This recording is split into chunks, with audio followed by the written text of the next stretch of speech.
Hello friends, welcome to my channel. இன்றைக்கி நம்ம வீடியோவில் எதை பற்றி பார்க்க போகிறோன்னா, ஒரு லைனிங் ப்ளவுஸு ஸ்டிச் பண்ணிக்கிட்டு இந்த டைலரிங் தொழிலால் எனக்கு நன்மைகள் நடந்திருக்கு. சில நன்மைகள் அதை வந்து உங்களை கூட நான் ஷேர் பண்ணிக்கிறேன். ஏன்னா சில பேருக்கு டவுட் இருக்கும், நம்ம வந்து இதில் இந்த தொழிலை நிலச்சி நிற்போமா அப்படின்னு. புதுசாக பிகினஸாக இருக்கிறவங்களுக்கெல்லாம் நிலச்சி நிற்போமா, இல்லை நம்ம தொடர்ந்து செய்வோமா அப்படிங்கிற ஒரு சந்தேகம் இருக்கும். நான் எந்த மாதிரி சூழ்நிலையிலேருந்து வந்து ஒரு ஷாப்பு வைக்கிற அளவுக்கு நான் வளர்ந்துருக்கிறேன்னா, அதோட ஒரு சில எக்ஸ்பீரியன்ஸை உங்களை கூட நான் ஷேர் பண்ணிக்கிறேன். முதல்ல பார்த்திங்கன்னா, என்னோட நல்ல ஒரு எக்ஸ்பீரியன்ஸை நான் ஷேர் பண்ணுறேன். ஃபஸ்ட்டு பார்த்திங்கன்னா, நான் வந்து தமிழ்நாட்டில் பிறந்தது. ஆனால் எனக்கு மேரேஜ் பார்த்திங்கனாக்கா என் அத்தை பையனையே நான் தான் கல்யாணம் பண்ணிக்கிட்டேன். ஆனால் அவர் வந்து இங்கே கிடையாது, அவர் வந்து நார்த் இந்தியாவில் வந்து இருந்தார். எனக்கு கல்யாணம் முடித்து ஒரு பார்த்திங்கன்னா, எனக்கு சண்டே கல்யாணம் நடந்தது. தேர்ஸ்டே வந்து எங்களுக்கு வண்டி ஏறுற மாதிரி, அப்போ ட்ரெயின் ஏறுற மாதிரி சூழ்நிலை இருந்தது. அந்த மாதிரி அங்கே என்னை கூப்பிட்டு போயிட்டாங்க. அங்கே போய் எனக்கு வந்து கொஞ்ச நாள் பாஷையே ஹிந்தி, குஜராத்தி இந்த மாதிரி பாஷையே தெரியாமல் இருந்தது. அதுக்கப்புறம் ஒரு 6 மாதம் கழித்து தான் நான் வெளியில் முதல்ல பார்த்திங்கனாக்கா பால் வாங்க தான் நான் போனேன். பால் வாங்கிறது எப்படி, கேட்குறது, போகிறது வர்றது அப்படிங்கிறத வீட்டில் இருக்கிறவங்க, எங்கள் ஓரவத்திங்கிறவங்க சொல்லி கொடுத்தாங்க. அதை வச்சே நான் கொஞ்சம் வெளியில் போகிற மாதிரி வர மாதிரி கொஞ்சம் தெரிஞ்சுக்கிட்டேன். அதுக்கப்புறம் எனக்கு வந்து குழந்தைய வந்து பார்த்திங்கனாக்கா உடனே கல்யாணம் ஆன உடனே இல்லை. எனக்கு பாப்பா பிறந்தே ரொம்ப லேட்டாக பிறந்தா. கிட்டத்தட்ட எனக்கு ஒரு 14 வருஷம் வரைக்கும் பாப்பா லேட்டு. 14 வருஷம் கழித்து தான் பிறந்தா. அது வரைக்கும் நம்ம வந்து என்ன பண்ணுறது, சும்மா இருக்கவும் நம்மளுக்கு நல்லா இல்லை. இங்கே தமிழ்நாட்டில் இருந்தால் கூட படிச்சிகிட்டு இருப்பேன். ஆனால் திடீர்னு படிச்சுட்டு இருக்கும்போதே எனக்கு மேரேஜ் ஆகிடுச்சி. அப்படின்ற பட்சத்தில் நம்ம என்ன பண்ண முடியும் அப்படிங்கிறதுனால, அங்கே போய் நம்மளுக்கு பாஷையும் தெரியாது, வேறு படிக்கவும் முடியாது. அப்படிங்கிறதுனால நான் யோசித்தேன். இந்த மாதிரி பக்கத்தில் இருந்தவங்கெல்லாம் டைலரிங் கிளாஸுக்கு போனாங்க. அதனால் நான் என் வீட்டுக்கார்கிட்ட சொன்னேன், இந்த மாதிரி நானும் டைலரிங் கிளாஸ் போகிறேங்க, எனக்கு கொஞ்சம் பாஷை தெரியாது, எனக்கு ஃபீஸ் கட்டுங்க அப்படின்னு சொல்லி சொன்னேன். அவரும் சரி, நீ தாராளமாக போ, நான் அதுக்கு தகுந்த மாதிரி உனக்கு எல்லாம் பண்ணுறேன் அப்படின்னு சொல்லி சொன்னார். அதே மாதிரி நான் டைலரிங் கிளாஸ் போகிறதுக்கான எல்லா பொருளுமே, டேப்லேருந்து கத்திரிக்கோல்லேருந்து எத்தனை பொருள் வேணுமோ எல்லாமே எனக்கு வாங்கிட்டு வந்து கொடுத்துட்டாரு. ஒரு டைலரிங் கிளாஸ் முடித்து ஒரு 6 மாதத்துலேயே எனக்கு மிஷினும் வாங்கி கொடுத்துட்டாரு. இன்னும் சொல்லப்போனால், நான் ரொம்ப எனக்கு கஷ்டமான சூழ்நிலை தான் எங்கள் ஃபேமிலி. அவர் வந்து ஒரு காஃபி டீ மாஸ்டர் இந்த மாதிரி போடுற மாஸ்டர் தான் எங்கள் வீட்டுக்காரரு. அவருக்கு நிரந்தரமான வேலையும் கிடையாது, எனக்கும் வருமானம் கிடையாது. ஆனால் எங்கள் வீட்டில் எங்கள் மாமனார் வந்து ரயில்வே ஜாப்பில் இருந்தார். எல்லாமே ஜாயிண்ட் ஃபேமிலி தான். அப்படி இருந்தும் சரி, நம்ம வந்து சும்மா இருக்கக்கூடாது அப்படிங்கிறதுனால சரி, நான் வந்து அந்த டைலரிங் கிளாஸ்க்கு அப்போதைக்கு நான் ஆரம்பித்தேன். எனக்கு வந்து பெரிய சப்போர்ட்டாக அந்த பாஷை சொல்லி கொடுக்கறது, போகிறது வர்றது எல்லாமே எங்கள் வீட்டுக்காரரோட அண்ணி, எனக்கு ஓரவத்தி, அவங்க தான் எல்லாமே எனக்கு சப்போர்ட்டாக இருந்தாங்க. நான் கிளாஸ் போயிட்டு வந்து என்ன கேட்குறது அப்படின்னு சொல்லி தெரியாமல் இருக்கும். நான் அவங்க சொல்கிறத அப்படியே நோட்டில் வந்து நோட் பண்ணிக்குவேன். அதே மாதிரி வந்து வீட்டில் கேட்பேன். அவங்களும் இதுக்கு இது அர்த்தம் அப்படின்னு சொல்லுவாங்க. இது மாதிரி எனக்கு ஒரு 6 மாதம் இப்படியே போச்சு. அதுக்கப்புறமே நான் வந்து அவங்க சொல்கிறத அப்படியே இங்கிலீஷில் ட்ரான்ஸ்லேட் பண்ணி எழுதிக்குவேன். இங்கிலீஷோ தமிழோ எழுதிக்குவேன். அதுக்கப்புறம் வந்து வீட்டில் சொல்லி புரிய வச்சு அதுக்கு என்ன அர்த்தம் அப்படின்னு கண்டுபிடிச்சி அதுக்கப்புறமே நான் கற்றுக்கிட்டேன். எனக்கு கிட்டத்தட்ட பாஷை புரியாமல் எல்லாமே புதுசாக அப்படிங்கிறதுனால எனக்கு ஒரு ஃபுல் கோர்ஸ் 1 வருஷம் நான் முடித்தேன். அங்கே பார்த்திங்கன்னாக்கா ஃபஸ்ட்டு வந்து ஜப்லான்னு சொல்லுவாங்க. சின்ன குழந்தைங்க காலுக்கிட்ட வந்து பஃபியாக இருக்கும், பஃப் மாதிரியே இருக்கும். மேலே வந்து ஒரு 2 இன்ச்சில் பட்டி மாதிரி இருக்கும். அதுதான் ஃபஸ்ட்டு ஆரம்பித்தாங்க. அப்புறம் நிக்கர் ஆரம்பித்தாங்க, அப்புறம் பெட்டிக்கோட்டு, அப்புறம் ஃப்ராக்கு, அப்புறம் லாங் ஃப்ராக்கு, அப்புறம் இந்த அம்ப்ரெல்லா ஃப்ராக்கு, அதுக்கப்புறம் சுடிதாரு, அதுக்கப்புறம் ப்ளவுஸு, அதுக்கப்புறம் பிரின்சஸ் கட்டு, அதுக்கப்புறம் கட்டோரி ப்ளவுஸு, அதுக்கப்புறம் சாதா ப்ளவுஸு. இந்த மாதிரி ப்ளவுஸ் வெரைட்டிலே நிறையா இருக்கும். அது மாதிரி சுடிதார் வெரைட்டிலையும் நிறையா போயிட்டுருக்கும். அதெல்லாம் முடிக்கிறதுக்கே எனக்கு ரொம்ப டைம் ஆகிடுச்சு. அது 2வது வந்து பைப்பிங் அவ்வளோ பர்ஃபெக்டாக அங்கே சொல்லிக் கொடுப்பாங்க. இங்கே யாருமே அந்த மாதிரி ஒரு பர்ஃபெக்டாக பைப்பிங் பண்ணுறதாவே எனக்கு தெரியல. அவ்வளோ சூப்பராக சொல்லி கொடுத்தாங்க. இத்தனைக்கும் அவங்க பார்த்திங்கன்னா முஸ்லீம்காரங்க. ரொம்ப நல்லா ஒரு 50 வயசு இருக்கும். அந்த அந்த அம்மா தான் சொல்லி கொடுத்தாங்க. ஆனால் ரொம்பவுமே வாழ்த்துனாங்க. இந்த மாதிரி நீங்கள் வந்து பாஷை தெரியாமல் இவ்வளோ தூரத்தில் வந்து கற்றுக்கிறது ரொம்ப பெருமையாக இருக்குது. கண்டிப்பாக நீங்கள் உங்களோட இதில் டைலரிங் ஃபீல்டில் நல்லா கண்டிப்பாக வருவீங்க அப்படின்னு சொல்லி சொன்னாங்க. அதே மாதிரியே நானுமே விடாமுயற்சியாக, ஏன்னா ஃபேமிலியில் வேலை செய்த நேரம் போக எனக்கு மிஷின் தனியாக வாங்கி கொடுத்துட்டாரு. வீட்டுக்கு ஃபஸ்ட்டு பார்த்திங்கன்னா நான் வீட்டுக்கு தான் எல்லாருக்குமே தைச்சிட்டு இருந்தேன். ஒரு சில மிஸ்டேக்ஸ்லாம் வந்துக்கிட்டு தான் இருந்தது. அப்படி இருந்தும் வீட்டில் இருக்கிறவங்க எனக்கு வந்து துணி கொடுத்துக்கிட்டே தான் இருந்தாங்க. அது இல்லாத வெளியிலையும் எனக்கு எல்லோரும் வீட்டில் இருக்கிறவங்க சொன்னாங்க, இந்த மாதிரி வீட்டில் தைக்கிறாங்க அப்படின்னு சொல்லிட்டு. பக்கத்தில் இருந்தவங்க எல்லாருமே வந்து கொடுக்க ஆரம்பித்தாங்க. ஆனால் அங்கே அதிகம் போனது வந்து கட்டோரி ப்ளவுஸு தான் அதிகம் போணுச்சு. Katori blouse plus Bengali blouse நம்ம சொல்லுவோம். இப்போ இதில் வந்து 3 டாட் ப்ளவுஸு, அப்படி கட்டோரியிலே 3 டாட் ப்ளவுஸ் ஒன்றுன்னு வரும். அதுதான் அங்கே அதிகம் ஸ்டிச் பண்ணுற மாதிரி இருக்கும்.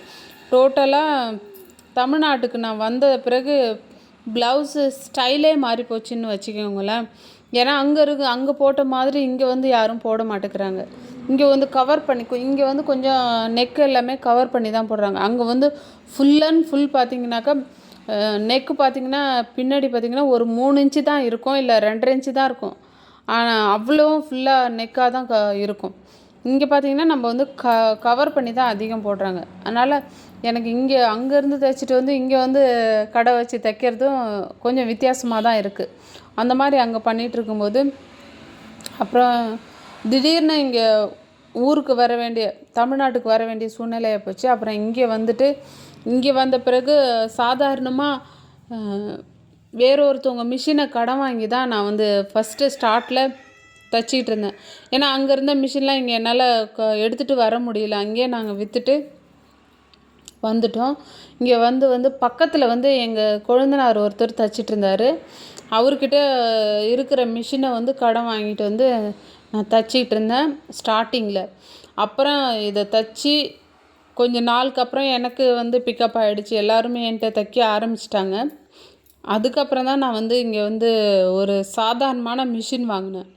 சில்வர் கம்பெனியில் வந்து எங்கள் அம்மாக்கிட்ட ஃபஸ்ட்டு வந்து சொல்லியிருந்தேன். மிஷின் வாங்குகிற அளவுக்குலாம் அப்போதைக்கு என்கிட்ட பணமோ இல்லை அந்தளவுக்கு எனக்கு மெச்சூர்டே கிடையாது.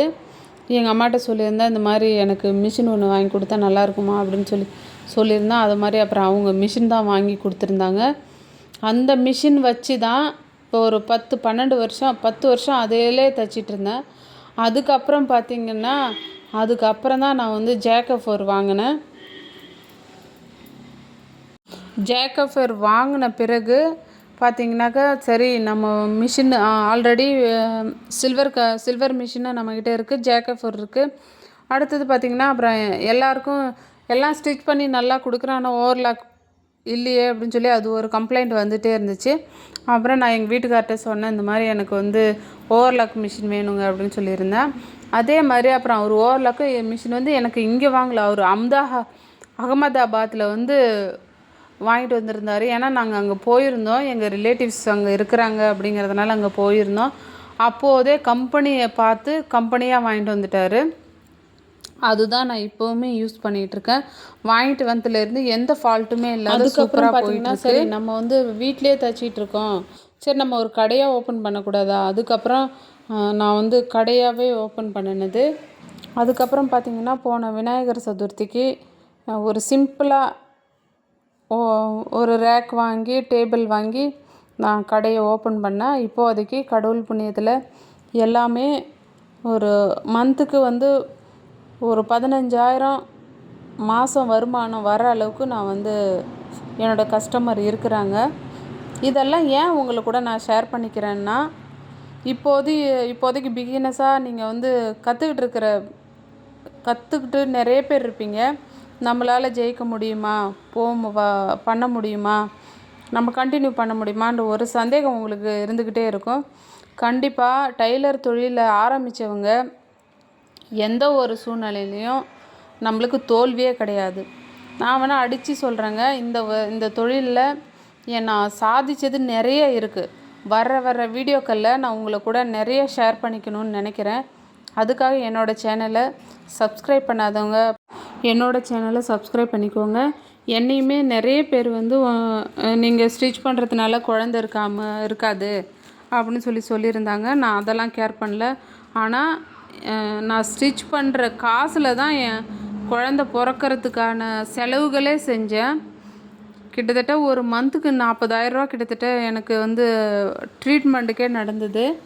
கொஞ்சம் வந்து நானும் இதில் சம்பாதிச்சு பைசா கொடுத்தேன். கொஞ்சம் வந்து எங்கள் வீட்டுக்காரரும் சேர்த்து தான் நாங்கள் இது பண்ணணும். டெய்லர் தொழில் இல்லைன்னா என் வாழ்க்கையே இல்லை.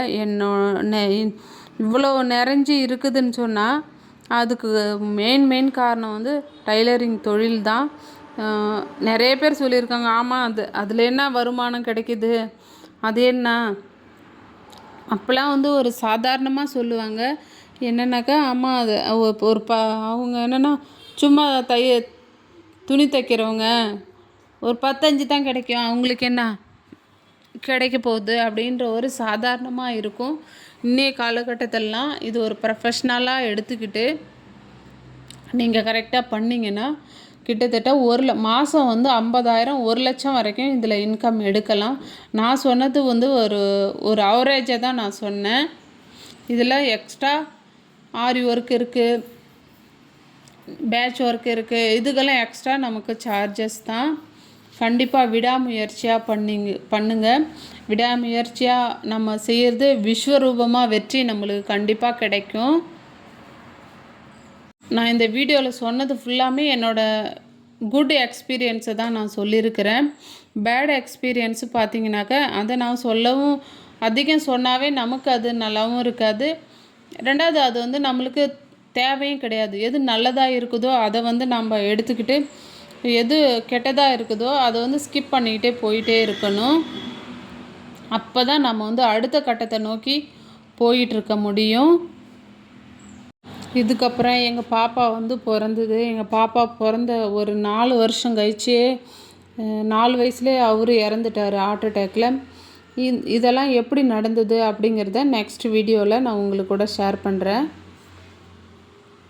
நம்ம இந்த ஸ்டிச் பண்ணுறதுனால நமக்கு குழந்தை இல்லாத போயிடுமோ அப்படின்ற பயம்லாம் யாருக்குமே வேண்டாம். கண்டிப்பாக அந்த ஒரு சூழ்நிலையை கடந்து தான் நான் வந்திருக்கிறேன். கண்டிப்பாக நமக்கு குழந்தை இல்லாமல் இருக்கிறதுக்கும் இதுக்கும் எந்த சம்மந்தமும் கிடையாது. ஸ்டிச் பண்ணுறவங்க கண்டிப்பாக எந்த பயமும் இல்லாத நீங்கள் கற்றுக்கலாம், ஸ்டிச் பண்ணிக்கலாம், எல்லாமே செஞ்சுக்கலாம். லாஸ்ட்டாக உங்களுக்கு ஒன்று சொல்கிறது என்னென்னாக்கா, யார் எது சொன்னாலுமே காதில் வாங்கிக்காதீங்க. உங்களோட வேலை இதை மட்டுமே கவனம் செலுத்துங்க. அது செஞ்சாவே போதும். நம்ம எந்த இடத்துக்கு போக நினைக்கிறோமோ அந்த இடத்துக்கு நம்ம தாராளமாக போய் சேர்ந்துடலாம். நான் ஸ்டிச் பண்ணும்போதும் சரி, எத்தனையோ பேர் என்னையுமே இதெல்லாம் எதுக்கு, இந்த வேலைலாம் நம்ம வேலை செஞ்சு எப்படி நம்ம சம்பாதிக்க போகிறோம், பேசாமல் நீ வேறு வேலைக்கு போ அப்படின்னு கூட சொல்லியிருக்காங்க. நான் அதெல்லாம் பொருட்படுத்தலை. ஆனால் அப்போதைக்கு நான் ஒரு விளையாட்டுத்தனமாக தான் இதெல்லாம் நான் கற்றுக்கிட்டு இருந்தேன். இப்போதைக்கு எனக்கு ரொம்ப யூஸ்ஃபுல்லாக இருக்கிறது இது மட்டும்தான். கை கொடுக்கறதும் இது மட்டும்தான். அவ்வளோதான் ஃப்ரெண்ட்ஸ். பாருங்கள், உங்களை கூட நான் பேசிக்கிட்டு இந்த ப்ளவுஸே ரெடி பண்ணிட்டேன். இந்த வீடியோ உங்களுக்கு யூஸ்ஃபுல்லாக இருந்திருக்கும்னு நினைக்கிறேன். வீடியோ பிடிச்சிருந்தால் லைக் பண்ணுங்கள், ஷேர் பண்ணுங்கள், சப்ஸ்கிரைப் பண்ணுங்கள், பக்கத்தில் இருக்க பெல் ஐக்கானை கிளிக் பண்ணுங்கள். அப்போ தான் நம்ம போடுற வீடியோ உங்களுக்கு நோட்டிஃபிகேஷனாக இருக்கும், எனக்கு மோட்டிவேஷனாக இருக்கும். தேங்க்ஸ் ஃபார் வாட்சிங் ஃப்ரெண்ட்ஸ்.